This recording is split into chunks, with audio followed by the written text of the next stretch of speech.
I'm really sad at hearing the news that Jimmy Cliff, the reggae legend, passed away today. The news brought back a childhood memory and also made apparent to me what is missing in the headlines of the reporting of his death.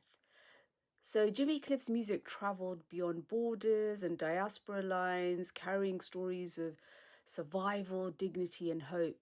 And for me, his death brings back a very specific childhood memory because he once walked into the Harlesden Library in Brent. It was around 1986, and An-Nisa Society had organised an exhibition called From Africa to the Caribbean, and it was about celebrating Muslim histories.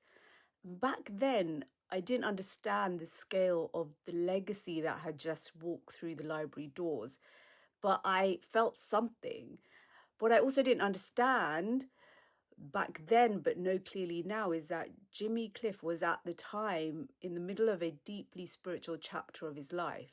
He had converted to Islam, taken on the name Al Hajj Naeem Bashir, and he had completed Hajj. He actually came to that event with Imam Rashid of the Brixton Mosque, who was his mentor, and that journey shaped him profoundly.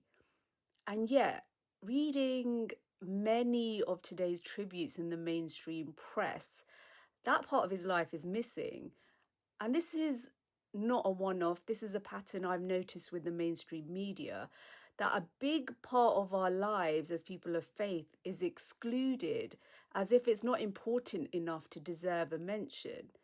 Especially if you are a Muslim but you don't fit the typical perception of a Muslim, such as you don't have a beard or you don't wear hijab. And admitting that is more than a factual oversight.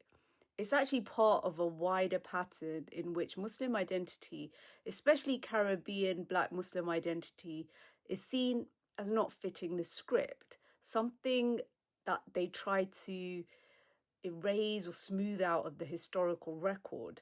So I feel gaslighted.